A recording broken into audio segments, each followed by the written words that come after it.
अगर वो अपने पर्यावरण, पर्यावरण का मतलब उसके चारों ओर का भाग, तो अगर वो अपने पर्यावरण को कुछ रेस्पॉन्ड कर रहे हैं, कुछ उसके विशिष्ट प्रतिक्रिया अगर दे रहे हैं, तो ये एक जीव की निशानी है।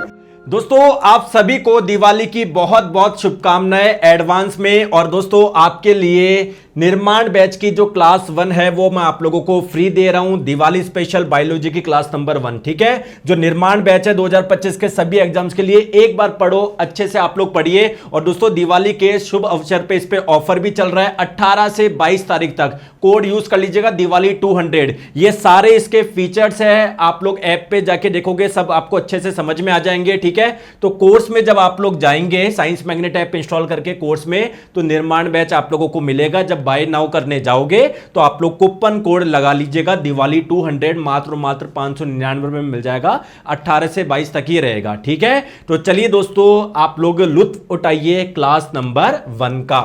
जो हमारा साइंस सब्जेक्ट है विज्ञान, उसमें 4 पार्ट है। एक है दोस्तों फिजिक्स यानी भौतिक विज्ञान, एक है केमिस्ट्री यानी रसायन विज्ञान, एक है बायोलॉजी यानी जीव विज्ञान, और एक है एनवायरमेंट यानी पर्यावरण।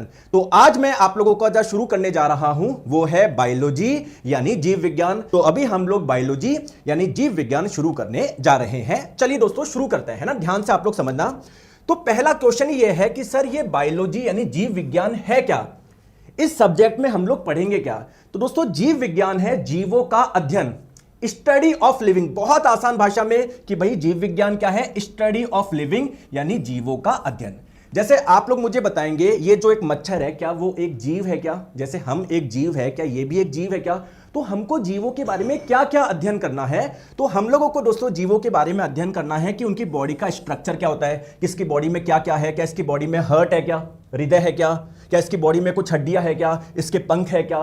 तो जीवों के स्ट्रक्चर के बारे में अध्ययन करते हैं हम लोग। दूसरी महत्वपूर्ण बात कि इनकी बॉडी में कौन कौन से फंक्शन यानी कौन कौन से कार्य होते हैं। जैसे हमारी बॉडी में अलग अलग कार्य होते हैं, रक्त सर्कुलेट करता है, रक्त का संचरण होता है, ठीक है, श्वसन प्रक्रिया होती है, पाचन प्रक्रिया होती है। तो किसी भी जीव के अंदर कौन कौन से फंक्शंस होते हैं, कार्य होते हैं।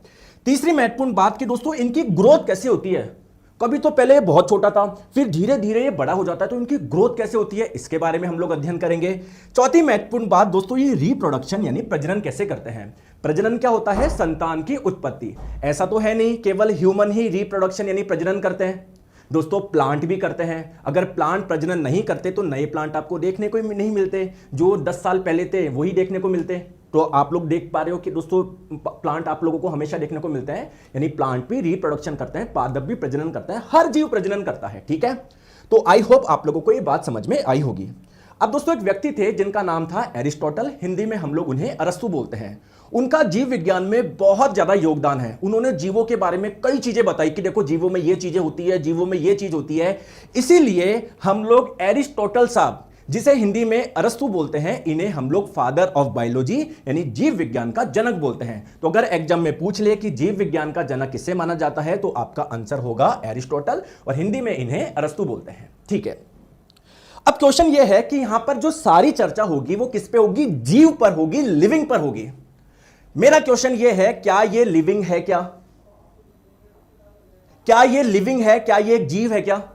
जल्दी से कमेंट करके बताएंगे, और आई होप सभी के आंसर ये आएंगे कि सर ये एक जीव नहीं है। तो आपने ऐसा क्या देखा जिससे आपने बता दिया सर ये एक जीव नहीं है, एक लिविंग नहीं है, बताओ। या आप लोग मुझे ये चीज बताइए कि अगर आप लोग किसी को जीव बोल रहे हैं तो उसमें कौन कौन सी विशेषता पानी चाहिए। तो दोस्तों बात करते हैं कैरेक्टरिस्टिक ऑफ लिविंग, जीवों की विशेषता। हम लोग किसे जीव बोलेंगे, ऐसी क्या विशेषता हम लोग देखेंगे जिसकी वजह से हम लोग किसी को जीव बोलेंगे। चलिए, तो जीवों में क्या क्या विशेषता देखने को मिलती है। सबसे पहली चीज दोस्तों उनमें ग्रोथ होती है, वृद्धि होती है। कोई भी जीव हो, चाहे आप हो, मैं हूं, छोटी सी चींटी हो, गाय हो, भैंस हो, कोई प्लांट हो, तो उनमें आपको अगर किसी में ग्रोथ देखने को मिल रही है तो ये जीव की क्या है, एक विशेषता है। बहुत बढ़िया। दूसरी महत्वपूर्ण बात क्या है, अगर कोई रिप्रोडक्शन कर रहा है, प्रजनन कर रहा है, तो ये भी जीव की विशेषता है। जैसे आप लोगों को पता है ह्यूमंस भी प्रजनन करते हैं, तभी तो संतान की उत्पत्ति होती है। ठीक है, तो ये दूसरी विशेषता है किसकी, जीव की। बहुत बढ़िया।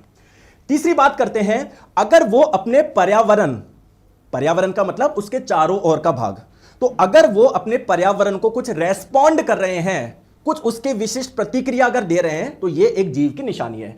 जैसे दोस्तों अभी बहुत ठंड है, तो क्या हमारी बॉडी पे इसका कुछ प्रभाव पड़ता है क्या। हाँ, जब भी तो हम लोग स्वेटर पहनते हैं, बताओ अब बात करें पत्थर की, तो पत्थर को कोई दिक्कत ही नहीं है। तो जो पर्यावरण है उसको वो रेस्पॉन्ड ही नहीं कर रहा। तो जो पर्यावरण को रेस्पॉन्ड करता है, उसके प्रति प्रतिक्रियाएं देता है, ये क्या है? जीव की एक निशानी है। बहुत बढ़िया।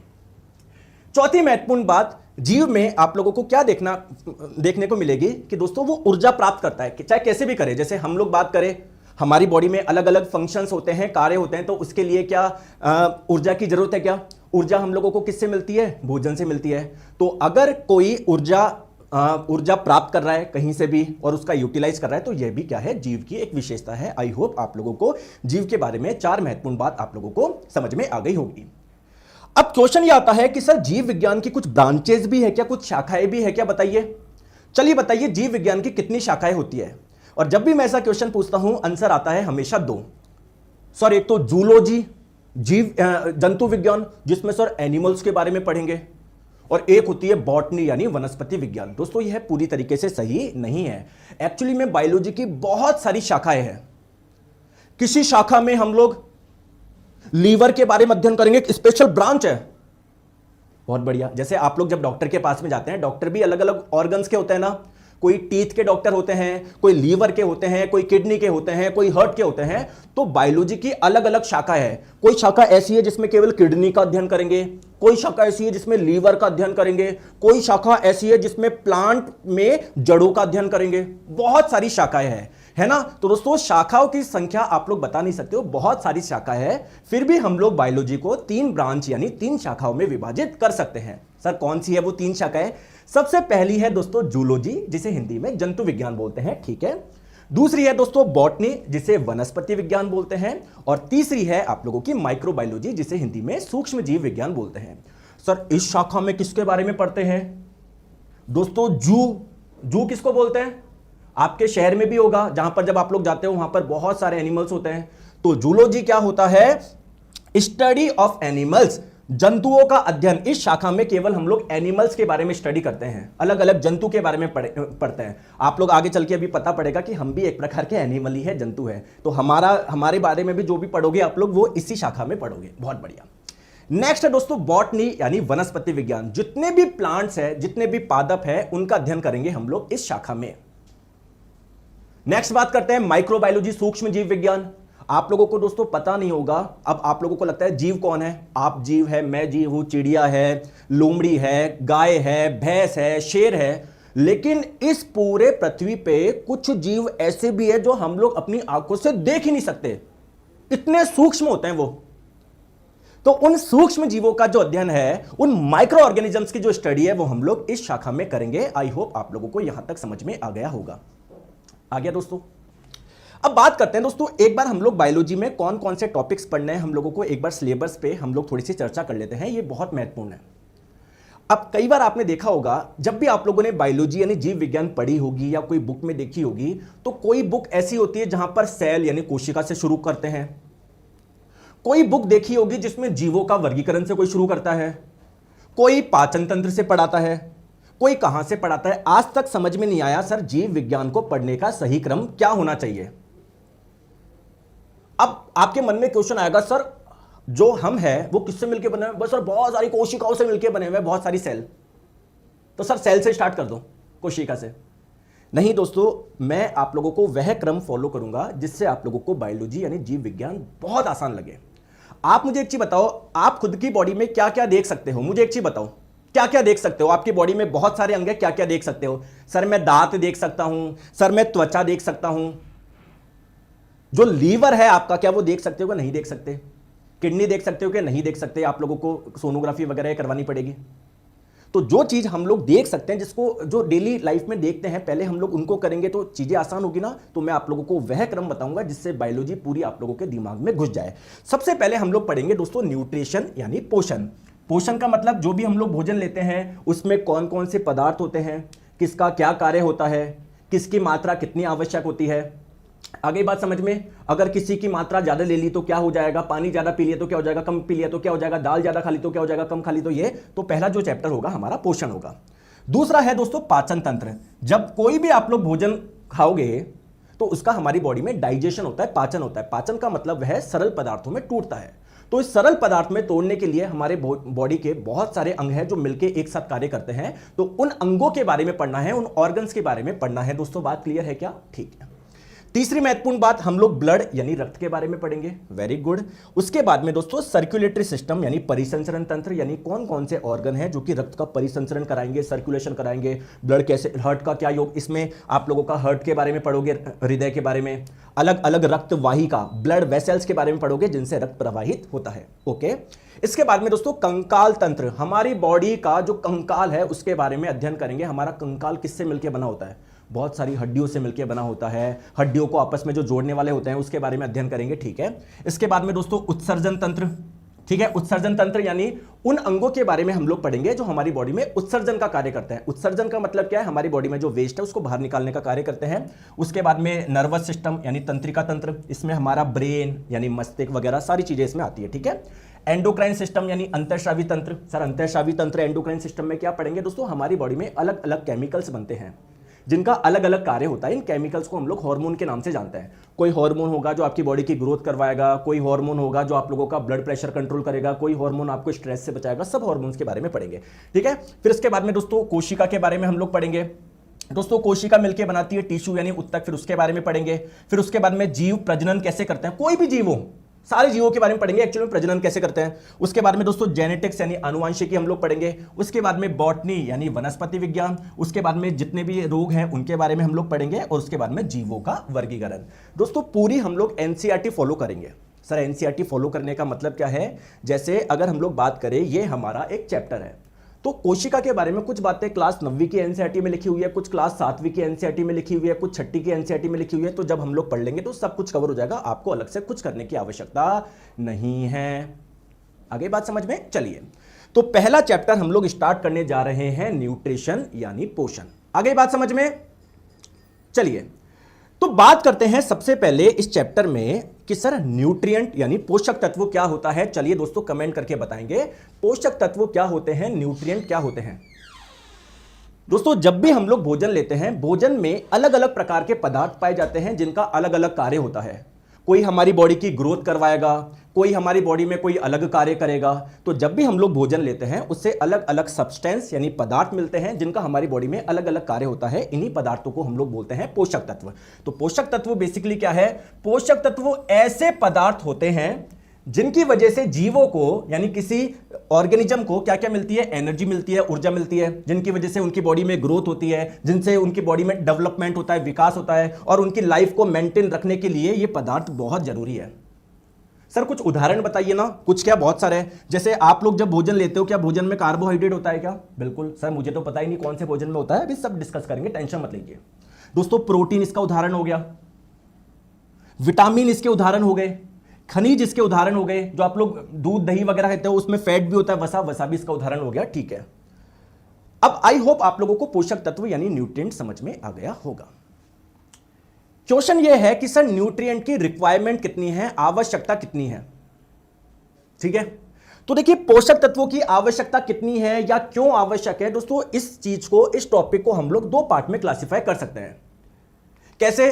दोस्तों पोषक तत्व एक तो हम लोग देखेंगे उनके कार्य के अनुसार, कौन से पोषक तत्व का क्या कार्य है, पहली महत्वपूर्ण बात। दूसरी बात देखेंगे हम लोग उनकी मात्रा के अनुसार, किसकी मात्रा ज्यादा चाहिए, किसकी मात्रा कम चाहिए। बात आ गई समझ में? बात आ गई समझ में? ठीक है, तो कार्य के अनुसार हम लोग देखते हैं। तो कुछ पोषक तत्व होते हैं जो हम लोगों को एनर्जी देते हैं, ऊर्जा देते हैं। अब मैंने अभी पिछली स्लाइड पे बहुत सारे पोषक तत्व बताए, carbohydrate, protein, fat, vitamin, mineral. तो आप लोग मुझे कमेंट करके बताना स्टार्ट कर दीजिए उनमें से कौन से जो हम लोगों को एनर्जी देते हैं। ठीक है दोस्तों, अब अगर मैं आपको बताऊं, जो भी आप लोग भोजन लेते हैं उसमें जो कार्बोहाइड्रेट और फैट होता है ना, इससे हम लोगों को क्या मिलती है? एनर्जी मिलती है। हालांकि एनर्जी प्रोटीन से भी मिलती है, लेकिन प्रोटीन का मुख्य कार्य एनर्जी देना नहीं है, उसका कुछ और कार्य भी बात करेंगे। ये दो जो आपके पोषक तत्व होते हैं, इनसे हम लोगों को एनर्जी मिलती है या हम लोग एनर्जी के लिए इन पे डिपेंडेंट रहते हैं।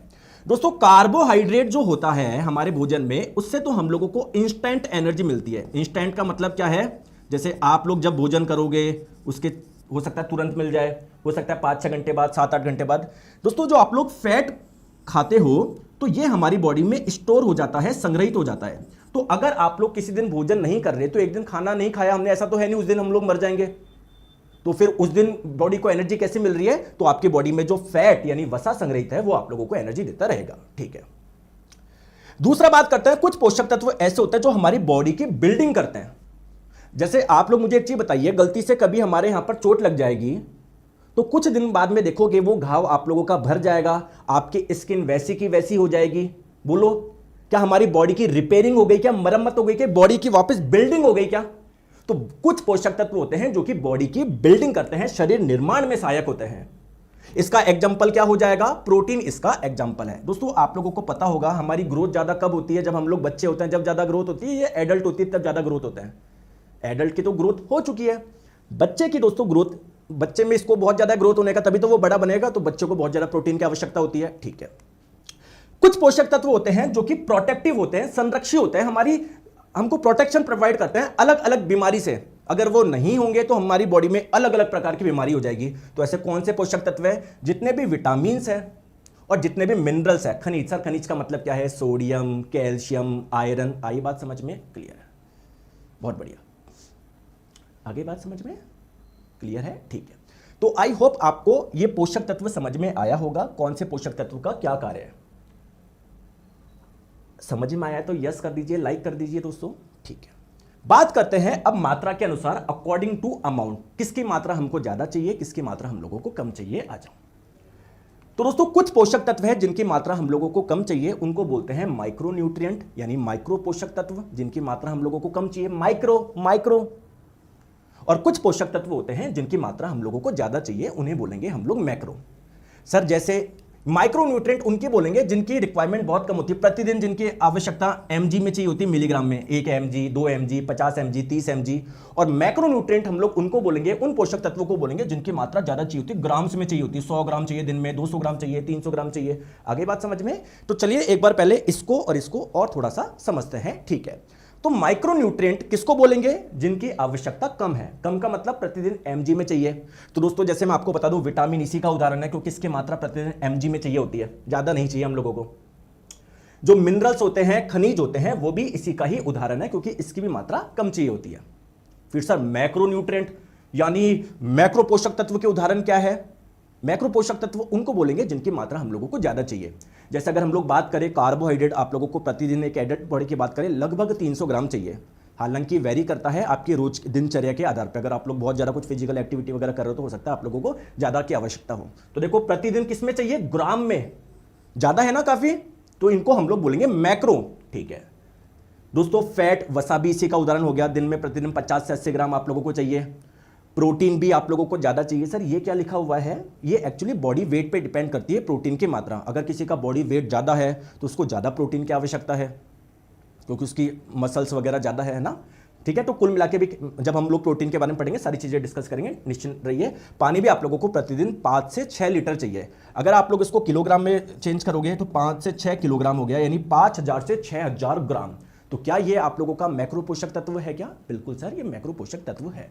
दोस्तों इसी पे एक क्वेश्चन अभी आप लोगों का पूछा गया ग्रुप डी 2018 में। बताओ निम्न में से क्या मैक्रो पोषक तत्व नहीं है? बताइए। जब तक मैं थोड़ा सा पानी पी लेता हूं, आप लोग इसका आंसर दीजिए।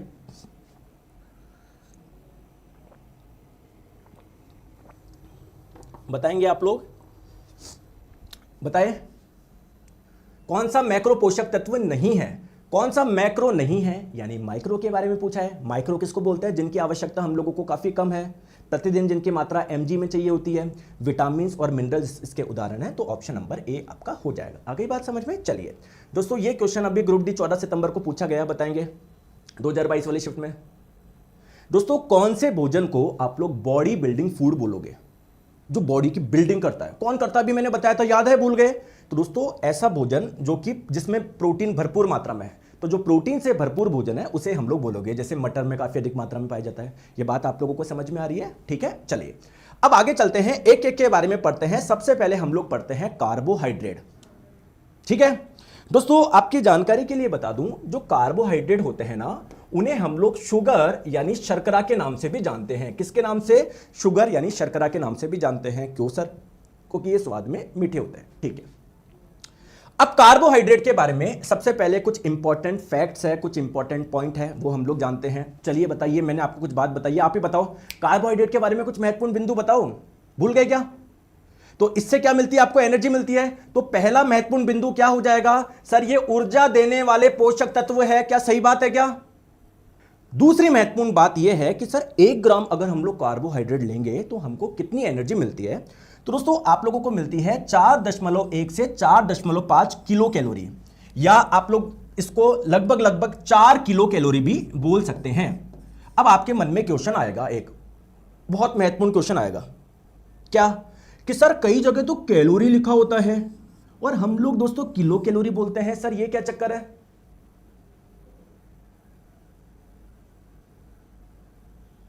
ये क्या चक्कर है? अच्छा दोस्तों मुझे एक चीज बताओ, आपकी माताजी ने आपको बोला कि बेटा गेहूं ले आ, आपने पूछा माताजी कितना लेके आऊं, बोले चल 1 लिया तो दो। इसका मतलब आप क्या समझोगे, ईमानदार की बात बताओ।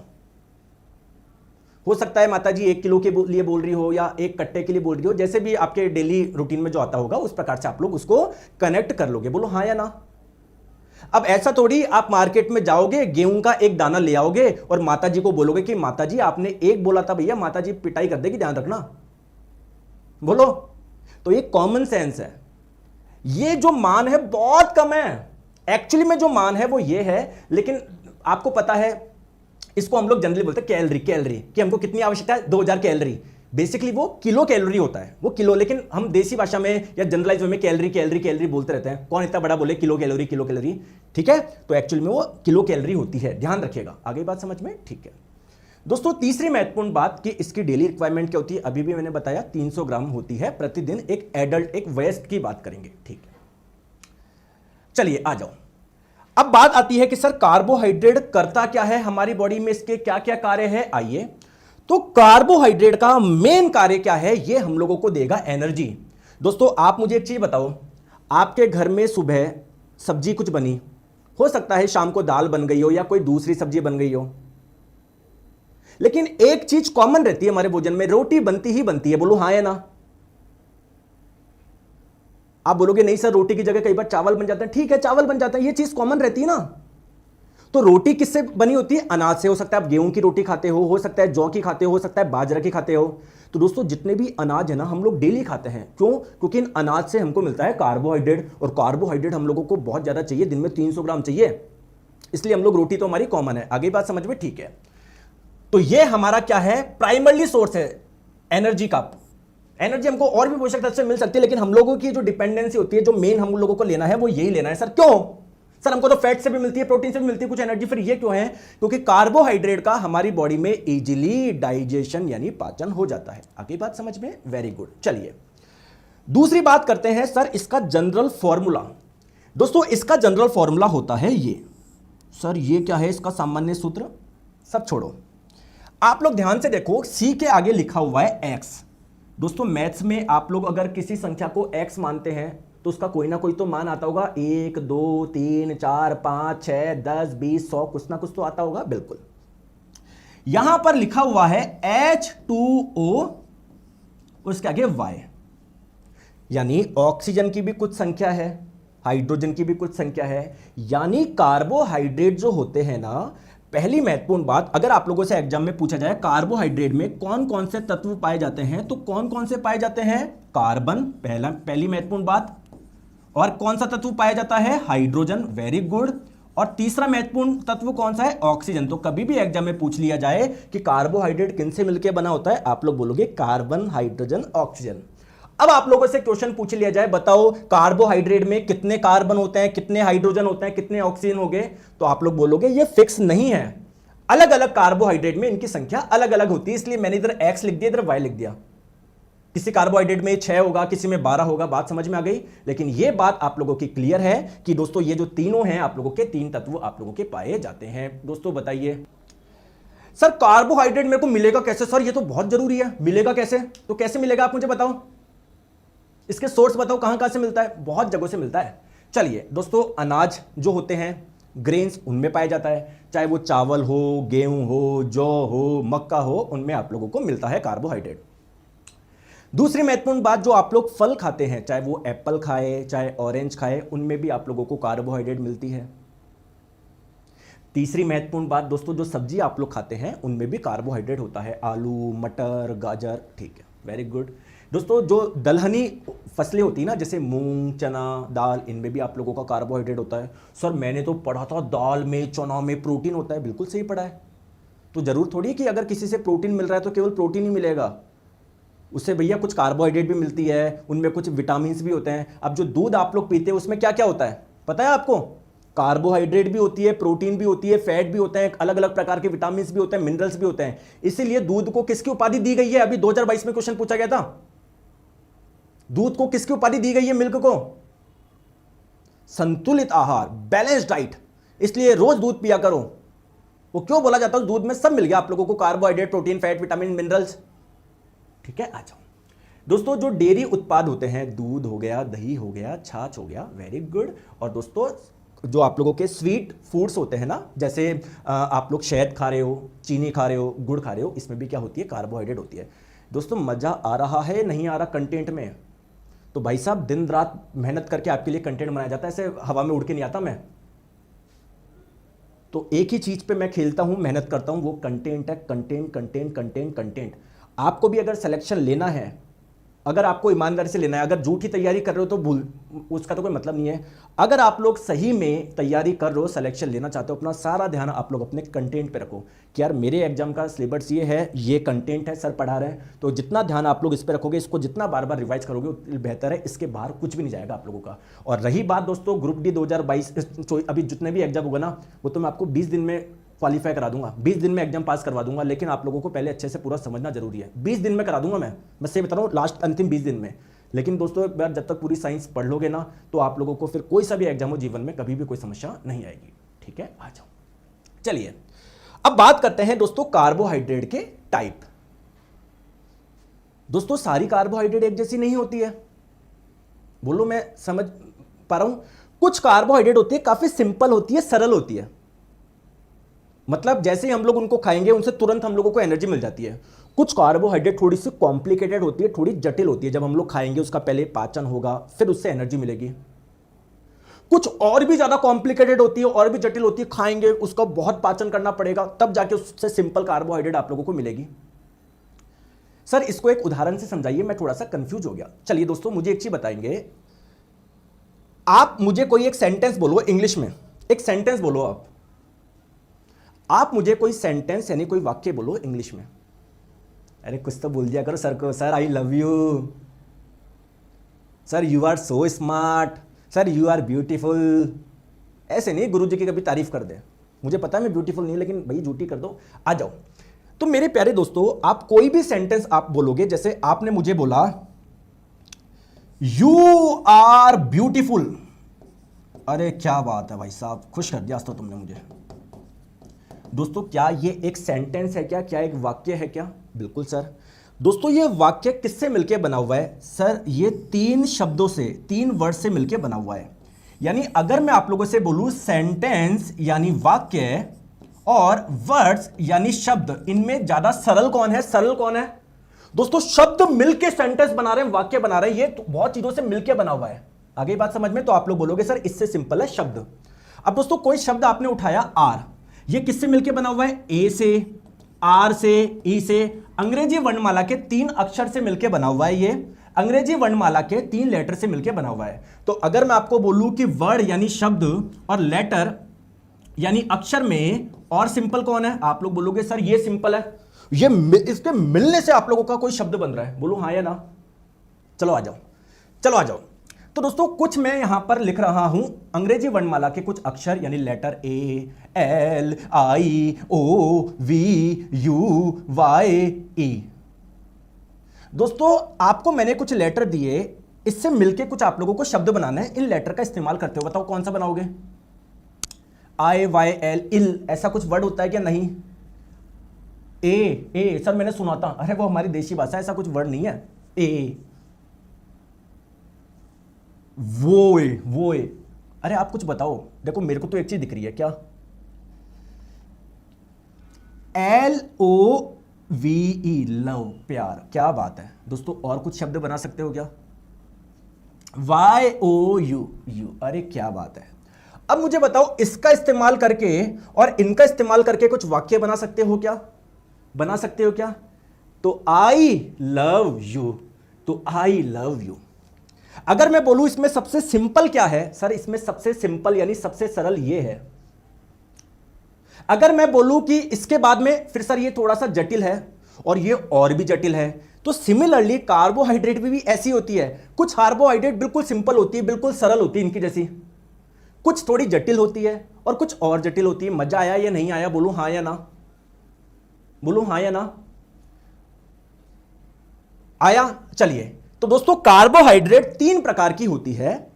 एक होती है आप लोगों की कौन सी, मोनोसैकेराइड। मोनोसैकेराइड क्या होती है, सबसे सिंपल कार्बोहाइड्रेट, सबसे सरल, सबसे सरल, सबसे सिंपल, सबसे सरल, सरल सरल सरल सरल, ठीक है। दोस्तों डाइसैकेराइड ऐसी कार्बोहाइड्रेट को बोलते हैं जो कि दो मोनोसैकेराइड से बनी हो, जो दो मोनोसैकेराइड से बनी हो। अरे भाई साहब क्या बात है, आ जाओ। और दोस्तों एक होती है पॉलीसैकेराइड, बहुत कॉम्प्लिकेटेड, जो कि ऐसी 10 या 10 से अधिक मोनोसैकेराइड से मिलकर बनी हो। सर एग्जाम में क्या क्या पूछा जा सकता है? सबसे पहली चीज कि ऐसे कौन से कार्बोहाइड्रेट है जो कि मोनोसैकेराइड है, या मोनोसैकेराइड के उदाहरण। तो तीन एग्जांपल्स, इसको थोड़ा सा और समझते हैं। जैसे मान लो मोनोसैकेराइड को आप लोग मान लो एक छोटा सा, ये मान लो बिल्कुल सिंपल एक बॉल मान लो, एक बॉल मान लो, सिंपल बॉल्स मान लो। डाइसैकेराइड क्या है, जो दो बॉल से मिलकर बनी है, हो सकता है ये बनी हो सकता है ये, है ना। देखो ये आगे बात समझ में। और पॉलीसैकेराइड जो बहुत सारी बॉल से मिलकर बनी हो, बहुत सारी सिंगल बॉल से मिलकर, जैसे ये भी एक पॉलीसैकेराइड है, ये भी पॉलीसैकेराइड है। आ रही है बात समझ में? चलिए दोस्तों मोनोसैकेराइड के तीन उदाहरण है। पहला है ग्लूकोज। सुना है क्या आपने? जब कोई व्यक्ति बीमार होता है तो क्या उसको ग्लूकोज चढ़ाया जाता है क्या? ग्लूकोज, अरे ग्लूकोज चढ़ाया जाता है क्या? भूल गए भाई साहब। अरे ग्लूकोज चढ़ाया जाता है क्या? क्यों चढ़ाया जाता है आपको पता है क्या? ग्लूकोज एक प्रकार की क्या है, कार्बोहाइड्रेट। कार्बोहाइड्रेट से क्या मिलती है, एनर्जी। तो सर ये क्यों चढ़ा रहे हैं? क्योंकि बहुत सिंपल है, क्योंकि वो व्यक्ति बीमार है, वो भोजन करेगा, उसका प्रॉपर्ली डाइजेशन पाचन नहीं हो पाएगा, क्योंकि बीमार व्यक्ति है वो, तो उसको सबसे सिंपल कार्बोहाइड्रेट दे दी जिससे तुरंत उसको एनर्जी मिलना शुरू हो जाए। इससे क्या इंस्टेंट एनर्जी मिल जाएगी क्या? बहुत बढ़िया। दूसरा है दोस्तों फ्रक्टोज, ये भी एक बहुत सरल कार्बोहाइड्रेट का उदाहरण है। तीसरा है दोस्तों गैलेक्टोज। क्या तीन एग्जांपल आप लोग ध्यान रख लोगे क्या? कोई ट्रिक बताऊं क्या? बस इसलिए तो फंसते हो ट्रिक के चक्कर में। सर हमको कोई ट्रिक बता दो, इसमें भी ट्रिक चाहिए तुम्हें। Glucose fructose galactose, glucose fructose galactose. अच्छा दोस्तों डाइसैकेराइड किसको बोलते हैं? जो कि दो मोनोसैकेराइड से मिलकर बनी होती है। जैसे कुछ कार्बोहाइड्रेट होती है जो ग्लूकोज प्लस फ्रक्टोज से मिलकर बनी होती है, कुछ फ्रक्टोज प्लस गैलेक्टोज से मिलकर बनी होती है, कोई ग्लूकोज प्लस ग्लूकोज से मिलकर बनी होती है। तो देखो सबसे पहला उदाहरण दोस्तों सुक्रोज, दूसरा उदाहरण लैक्टोज और तीसरा उदाहरण माल्टोज। सर आपने इस सुक्रोज को डाइसैकेराइड क्यों बोला? क्योंकि देखो ये ग्लूकोज प्लस फ्रक्टोज से मिलकर बनी हुई है। क्या ये दो मोनोसैकेराइड से मिलकर बनी हुई है? देखो ग्लूकोज और फ्रक्टोज, क्या ये दो मोनोसैकेराइड से मिलकर बनी हुई है? बिल्कुल। सर लैक्टोज को आपने डाइसैकेराइड क्यों बोला? क्योंकि क्या ये दो से मिलकर बनी है क्या? Glucose plus galactose, glucose plus galactose, बिल्कुल। और दोस्तों एक है आप लोगों की माल्टोज। सर इसको क्यों बोला डाइसैकेराइड? क्योंकि ये भी दो मोनोसैकेराइड से मिलकर बनी हुई है, ग्लूकोज प्लस ग्लूकोज। दोस्तों बात समझ में आई या नहीं आई? आ गई? तो एग्जाम में पहले तो उदाहरण ध्यान रह जाएंगे तीन, सुक्रोज, लैक्टोज और गैलेक्टोज, सॉरी सुक्रोज, लैक्टोज और माल्टोज। ठीक है, ठीक है। पॉलीसैकेराइड, इसके उदाहरण बताए दोस्तों। स्टार्च, आप लोग अनाज वगैरह खाते हो ना, उसमें यही वाली कार्बोहाइड्रेट होती है। फिर जब आप लोग खाओगे इसका पाचन होगा। आप ऐसे समझो दोस्तों, एक ऐसे समझो स्टार्च है ना, बहुत सारी मोनोसैकेराइड से मिलकर बना हुआ है, बहुत सारी ग्लूकोज से मिलकर बना हुआ है। ऐसे समझो बहुत सारी ग्लूकोज से मिलकर बना हुआ है, ऐसे बहुत सारी ग्लूकोज से मिलकर बना हुआ है। तो जब आप लोग खाओगे इसका पाचन होगा, फिर आपको क्या मिलेगी? ग्लूकोज मिलेंगे। सरल, आ गई बात समझ में? आ गई, वेरी गुड, ठीक है।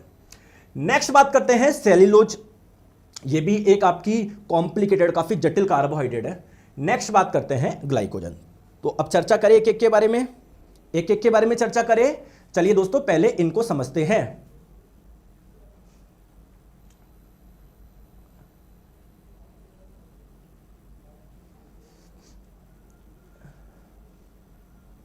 आ गई मेरी बात समझ में?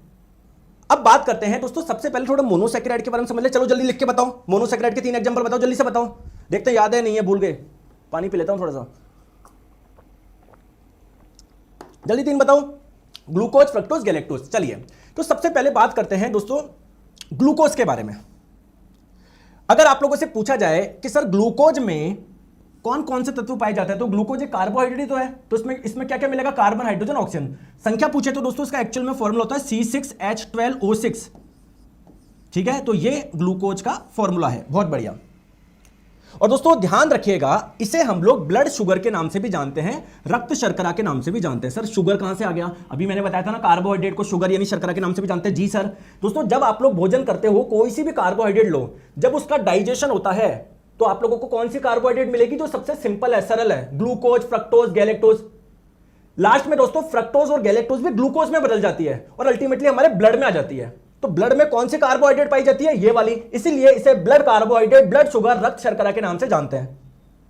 ठीक है दोस्तों, आप लोगों को बोला जाता है ना जूस पिया करो, फलों का जूस, क्योंकि उसमें क्या होता है, ग्लूकोज होता है, जिससे आप लोगों को तुरंत क्या मिल जाती है, एनर्जी मिल जाती है आप लोगों को। अब कोई व्यक्ति को मान लो पसीने आ गए, कुछ तबीयत खराब हो गई, क्या बोलते हो उसको, जूस लेके आओ, उसके लिए जूस लेकर आओ। कभी बोलता है उसको कि कोई व्यक्ति के मान लो बेहोश होने वाला है वो, अरे भाई साहब इसके लिए पनीर टिक्का लेके आओ, कभी सुना है? कभी सुना है इसके लिए यार दाल पकवान लेकर आओ, कभी सुना है इसके लिए रोटी और उसकी पनीर की सब्जी लेकर आओ, सुना है? नहीं। क्या बोलते हैं, जूस लेकर आओ, जूस लेकर आओ, क्योंकि जूस में ग्लूकोज पाया जाता है, जिससे आप लोगों को तुरंत एनर्जी मिलेगी बॉडी को। आ जाओ, बहुत बढ़िया। नेक्स्ट बात करते हैं दोस्तों गैलेक्टोज। सर इसका फॉर्मूला बता दिया, इससे क्या नाराजगी है? नाराजगी कुछ भी नहीं है, इसका भी बताएंगे दोस्तों। इसका भी फॉर्मूला यही होता है। और दिमाग खराब हो गया सर, ऐसा कैसे हो सकता है? सर हो सकता है, अभी मैं बताऊंगा, टेंशन मत लो। तो गैलेक्टोज का भी यही फॉर्मूला है। सर गैलेक्टोज के बारे में बताओ दोस्तों। अगर आपको ध्यान हो, पिछली स्लाइड पे मैंने आपको बताया था लैक्टोज, लैक्टोज जो कि एक डाइसैकेराइड है, किससे मिलकर बना हुआ है, ग्लूकोज प्लस गैलेक्टोज। यानी अगर आपने कोई भोजन लिया और अगर उसमें ये वाली कार्बोहाइड्रेट है, जब इसका डाइजेशन होगा, पाचन होगा, इससे आपको क्या मिलेगा, ग्लूकोज प्लस गैलेक्टोज मिलेगा। क्या ग्लूकोज प्लस गैलेक्टोज मिलेगा? क्या मिलेगा? क्या मिलेगा? क्या तो मैं बोल सकता हूं क्या, लैक्टोज के डाइजेशन से, पाचन से हम लोगों को ये वाली कार्बोहाइड्रेट मिलती है। बहुत बढ़िया। नेक्स्ट बात करते हैं फ्रक्टोज। सर इसका भी फॉर्मूला यही है।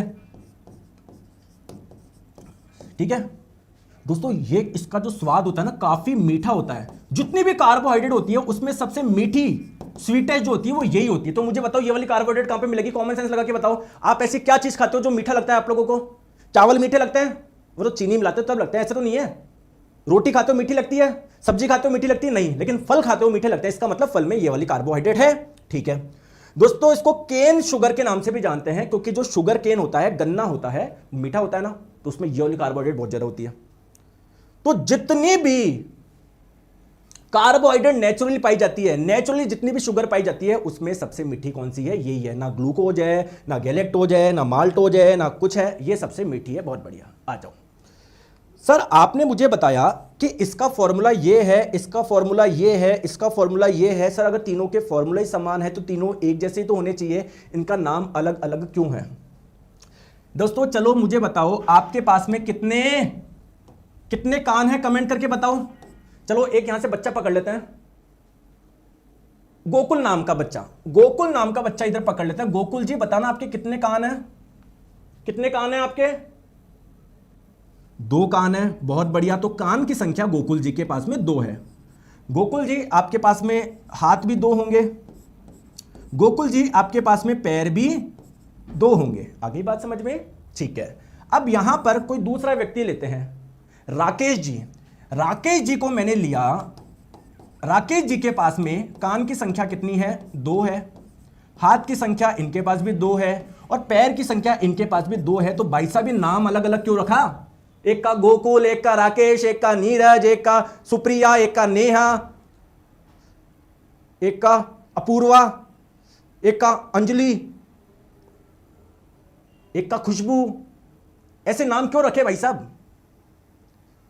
क्योंकि कुछ ना कुछ डिफरेंस है। आप बता दोगे कि भाई साहब ये रमेश है, ये सुरेश है, ये गुलेश है। सिमिलरली मेरे प्यारे दोस्तों, इनके फॉर्मूले समान है लेकिन इनके स्ट्रक्चर अलग अलग है। सर जैसे ग्लूकोज का ये है, सब कुछ ध्यान रखना है कि नहीं, बस ये देखो इनका स्ट्रक्चर अलग अलग होता है। जैसे देखो इसमें कार्बन ऑक्सीजन कैसे जुड़े हुए हैं, इसमें कैसे जुड़े हुए हैं, इसमें कैसे। तो दोस्तों ऐसे जिनके फॉर्मूला तो समान होते हैं, जिनके सूत्र तो समान होते हैं, लेकिन जिनके स्ट्रक्चर अलग होते हैं, उन्हें बोलते हैं हम लोग आइसोमर। कहां मर? आइसोमर, समावयवी। तो अगर आप लोगों से एग्जाम में पूछा जाए क्या ये तीनों आइसोमर है क्या, तीनों समावयवी है क्या, यस सर तीनों आइसोमर है, तीनों समावयवी है। चलिए दोस्तों क्वेश्चन का आंसर बताओ, इसका बताओ। ग्लूकोज का फॉर्मूला आप लोगों को बताना है, बताए तो सिंपल सा है C6H12O6। आ गई बात समझ में? तो हमने मोनोसैकेराइड पूरा अच्छे से पढ़ लिया है, ठीक है। आ जाओ, चलिए अब हम लोग बात करते हैं डाइसैकेराइड। चलो 3 एग्जांपल बताओ, भी मैंने बताया था, देखते हैं याद है भूल गए, देखते हैं याद है भूल गए। कौन कौन सा बताया था? सुक्रोज, माल्टोज और लैक्टोज, 3 एग्जांपल बताए थे ना? हाँ सर, तो 3 एग्जांपल मैंने आप लोगों को बताया था। एक मैंने आप लोगों को बताया था क्या दोस्तों? सुक्रोज। आपने इसको डाइसैकेराइड क्यों बोली थी? क्योंकि ये ऐसी कार्बोहाइड्रेट है जो कि 2 मोनोसैकेराइड से मिलकर बनी, और किससे मिलकर बनी हुई थी? ग्लूकोज प्लस फ्रक्टोज से मिलकर बनी हुई थी। बहुत बढ़िया। अब क्वेश्चन ये है कि दोस्तों सुक्रोज के बारे में सर कुछ विशेष बात बताइए। दोस्तों आप घर में चीनी का इस्तेमाल करते होंगे चाय बनाने में, अलग अलग चीजें बनाने में। तो बेसिकली जो चीनी जो आप लोग खाते हो उसमें कौन सी कार्बोहाइड्रेट होती है, या वो एक्चुअली में कौन सी शुगर होती है, कौन सी शर्करा होती है? वो सुक्रोज ही होती है। तो अगर जब घर में टेबल होती है ना जिसमें खाना हम लोग खाते हैं, उस टेबल पर आप लोगों को नमक मिलेगा, जनरली नमक। अगर घर में टेबल नहीं है, जैसे हमारे घर में नहीं है, हम बैठ के खाते हैं, तो भाई साइड में कोई डिब्बी में रखा होगा। सिमिलरली अगर कोई मीठा पदार्थ होगा, अगर कोई होगी मीठी चीज, वो कौन सी होगी? यही तो होगी, सुक्रोज ही होगी। तो इसीलिए हम लोग इसे टेबल शुगर के नाम से भी जानते हैं, टेबल शर्करा के नाम से भी जानते हैं, टेबल शर्करा बोल देते हैं, इसको घरेलू चीनी बोल देते हैं, क्योंकि घर में जो शुगर का इस्तेमाल किया जाता है वो यही वाली होती है। बहुत बढ़िया। नेक्स्ट दोस्तों, लैक्टोज। लैक्टोज क्यों एक डाइसैकेराइड है? क्योंकि 2 मोनोसैकेराइड से मिलकर बनी होती है। अब सर ये वाली कार्बोहाइड्रेट कहां पर मिलेगी? ये वाली कार्बोहाइड्रेट आप लोगों को मिलती है मिल्क में, यानी दूध में, दूध में। इसीलिए हम लोग लैक्टोज को मिल्क कार्बोहाइड्रेट या मिल्क शुगर के नाम से भी जानते हैं, दुग्ध शर्करा के नाम से भी जानते हैं, दुग्ध शर्करा। क्योंकि कार्बोहाइड्रेट का कॉमन नेम शुगर होता है, शर्करा के नाम से भी जानते हैं, भी बताया ना मैंने, ठीक है। दोस्तों आप चाय पीते हो, अलग अलग भोजन करते हो, मिठाई भी खाते होंगे आप लोग। हम लोग इतना जीवन में इतना मीठा खा चुके हैं कि अगर गलती से माताजी हम लोगों को दूध में चीनी मिलाना भूल जाए तो पिएंगे, अरे मम्मी फीका दूध दे दिया, अरे फीका दे दिया। लेकिन दोस्तों एक्चुअली मैं बताऊं, अगर किसी ने आज तक कुछ मीठा खाया नहीं होगा, वो दूध पिएगा ना, उसको दूध भी मीठा लगेगा। क्या दूध में मीठा है तो दूध में कोई कार्बोहाइड्रेट है क्या? क्योंकि कार्बोहाइड्रेट का टेस्ट थोड़ा मीठा होता है। हाँ, ये वाली कार्बोहाइड्रेट। तो अगर कभी पूछ ले दूध में मीठापन का कारण क्या है, मिठास का कारण क्या है, यही वाली कार्बोहाइड्रेट है, ठीक है। आ जाओ, नेक्स्ट हम लोग बात करते हैं क्या? माल्टोज। सर ये जो माल्टोज है इसको आपने डाइसैकेराइड क्यों बोला? क्योंकि दोस्तों ग्लूकोज प्लस ग्लूकोज से मिलकर बना होता है। ये चावल में मिलेगी, है ना, और भी कई जगह आप लोगों को मिलती है, ठीक है, ठीक है। अब आप लोग बोलेंगे सर इसका तो फॉर्मूला आपने बताया नहीं, कोई फॉर्मूला बताना चाहेगा? सुक्रोज का जो फॉर्मूला सुक्रोज का है वही लैक्टोज का है, वही माल्टोज का है। तो तीनों के फॉर्मूले ध्यान रखो, C12H22O11। ये क्या हो गया दोस्तों? फॉर्मूला हो गया, सूत्र हो गया। ये बात समझ में आ गई? मुझे नहीं लगता यहां तक आप लोगों को कोई डाउट होगा। तो सूत्र फॉर्मूला तीनों का समान है, क्या है? ये है। चलिए आ जाओ, अब पॉलीसैकेराइड के बारे में बात करें। पॉलीसैकेराइड के बारे में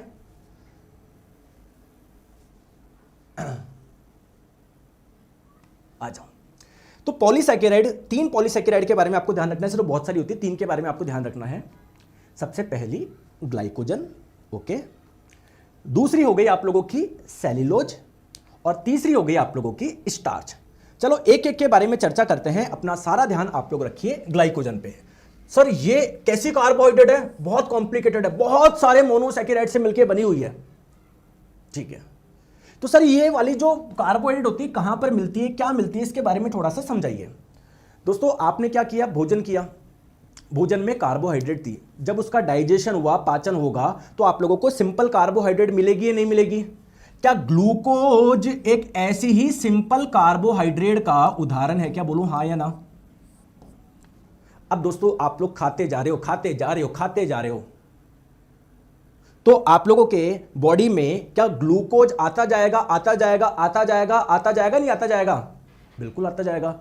अब आप कुछ एक्टिविटी कर ही नहीं रहे, आपकी बॉडी को एनर्जी की रिक्वायरमेंट ही नहीं है, तो क्या ये जो ग्लूकोज है इसका इस्तेमाल हो पाएगा? क्या नहीं हो पाएगा। तो आपकी बॉडी में क्या ग्लूकोज इकट्ठा होना शुरू कर देगा क्या? तो दोस्तों ये ग्लूकोज जुड़ जुड़ के एक आपका पॉलीसैकेराइड बना लेता है, जिसे हम लोग बोलते हैं ग्लाइकोजन। और फिर ये आपका स्टोर हो जाता है जाके कहां पर? आपके लीवर में, यकृत में और आपकी मसल यानी मांसपेशियों में। तो अगर एग्जाम में पूछा जाए कि हमारी बॉडी में कार्बोहाइड्रेट किस फॉर्म में स्टोर होता है, किस रूप में संग्रहित होता है, तो आंसर क्या होगा आप लोगों का? ग्लाइकोजन होगा या नहीं होगा?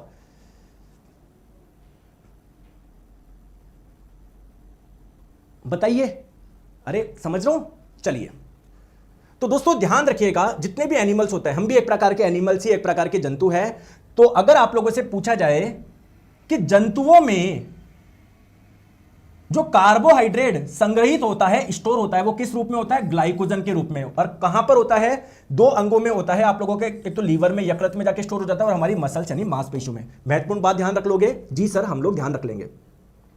नेक्स्ट बात करते हैं सर इस वाले के बारे में, बताइए ये सेल्यूलोज कहां पर पाया जाता है? दोस्तों ये वाली जो कार्बोहाइड्रेट होती है ना, वो आप लोगों को कहां पर मिलती है? प्लांट में मिलती है, पादपों में पाई जाती है ज्यादा। और दोस्तों ये वाली कार्बोहाइड्रेट हम लोग नहीं खा सकते। सर क्यों नहीं खा सकते? क्योंकि इसका हमारी बॉडी में डाइजेशन यानी पाचन नहीं होता है। लेकिन जो भी आप लोग अलग अलग जैसे सलाद वगैरह खाते हो, तो उसमें काफी मात्रा में सेल्यूलोज होता है।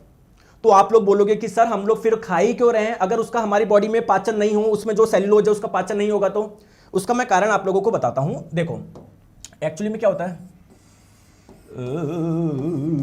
ऐसे समझ लो ना, जब दोस्तों सेल्यूलोज नीचे आएगा तो उसका पाचन तो हो नहीं रहा, तो ऐसे कैसे बाहर जाने की कोशिश करेगा, धक्का देगा धक्का देगा धक्का देगा। तो पेट को साफ करने के लिए बहुत इंपॉर्टेंट है, मतलब डाइजेस्टिव सिस्टम को बहुत अच्छा करता है ये। ठीक है, आ जाओ मेजर बात करते हैं। सर प्लांट में बताओ ये कहां पर मिलता है? पत्तियों में मिलता है, कहां पर मिलता है? आ जाओ दोस्तों, आपको शायद नहीं पता होगा, पता भी होगा तो अच्छी बात है। कोई भी जीव हो, आप हो, मैं हूं, चींटी हो, बकरी हो, भैंस हो, शेर हो, कोई भी जीव हो, वो बहुत छोटी छोटी कोशिकाओं से मिलकर बना होता है। क्या आप लोग जानते हैं क्या?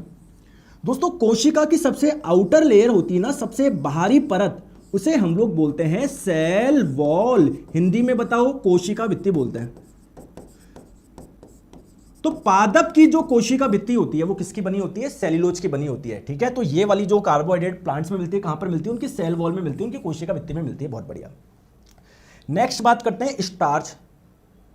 दोस्तों आपकी जानकारी के लिए बता दूं, जो प्लांट होते हैं वो भी तो भोजन बनाते हैं, फूड बनाते हैं। देखो हम तो लेते हैं उनसे, लेकिन उनके पास में भोजन कहां से आया? वो प्रकाश संश्लेषण से अपना भोजन बनाते हैं। तो उनके पास में जब भोजन बहुत ज्यादा होता जाता है, तो वो होता जाता, तो वो किस फॉर्म में स्टोर कर लेता है? स्टार्च के रूप में स्टोर कर लेता है। तो जो आप लोग प्लांट से जो हम लोगों को आलू मिलता है, बैंगन मिलता है, उसमें ये वाली कार्बोहाइड्रेट होती है। फिर हम लोग जो खाते हैं स्टार्च, फिर इसका डाइजेशन होता है हमारी बॉडी में। आगे बात समझ में? तो स्टार्च के बारे में क्या महत्वपूर्ण बात है? अभी दोस्तों इसके बारे में एक चीज इंपॉर्टेंट और है, मैं आपको बताना भूल गया। जितनी भी कार्बोहाइड्रेट होती है, कार्बोहाइड्रेट को शुगर शर्करा के नाम से भी जानते हैं, जितनी भी कार्बोहाइड्रेट होती है, जितनी भी होती है, उसमें सबसे अधिक मात्रा में यही वाली कार्बोहाइड्रेट पाई जाती है। ठीक है, वेरी गुड। हाँ, स्टार्च के बारे में ध्यान रखिएगा। अगर आप लोगों से पूछा जाए कि प्लांट में जो कार्बोहाइड्रेट स्टोर रहता है वो किस फॉर्म में होता है? स्टार्च के रूप में। दोस्तों ये क्वेश्चन अभी टेक्नीशियन ग्रेड 3 का एग्जाम हुआ था ना, इसमें पूछा गया, भी क्वेश्चन करवाऊंगा। अभी टेक्नीशियन ग्रेड 3 का भी एग्जाम देके आए हो ना, उसमें ये क्वेश्चन पूछा गया, भी करवाऊंगा, टेंशन मत लो। ठीक है, चलिए पहले कुछ क्वेश्चंस करते हैं, आंसर बताइए इसका। मुझे नहीं लगता आपको डाउट आएगा अगर आपने क्लास ढंग से देखी तो। बताओ जल्दी से बताइए। मैं नहीं बताऊंगा, मैं तो चुपचाप से कर रहा हूं इधर, चुपचाप से। आप आंसर बताएंगे? तो देखो आपको पता है ग्लूकोज, फ्रक्टोज, गैलेक्टोज ये मोनोसैकेराइड होती है, यानी पी में आपका 3 से कनेक्ट कर दूं, इधर बड़ा बड़ा 3 लिख दूं। आपको पता है लैक्टोज हो गया, सुक्रोज हो गया, माल्टोज, ये सारी डाइसैकेराइड होती है, तो क्यू को मैं आप लोगों का 1 से कनेक्ट कर दूं। आपको पता है ग्लाइकोजन हो गया, स्टार्च हो गया, सेल्यूलोज हो गया, सारी एक प्रकार की कैसी कार्बोहाइड्रेट है? पॉलीसैकेराइड है, तो आर को मैं 2 से कनेक्ट कर दूं। ठीक है, तो 3 1 2 3 1 2 3 1 2 ऑप्शन नंबर बी इसका सही आंसर हो जाएगा।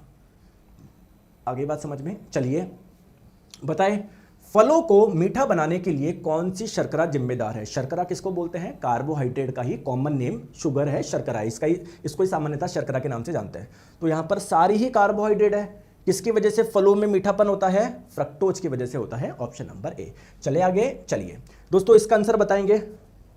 मैं साइड में हो जाता हूं, इसका आंसर बताएंगे जल्दी से।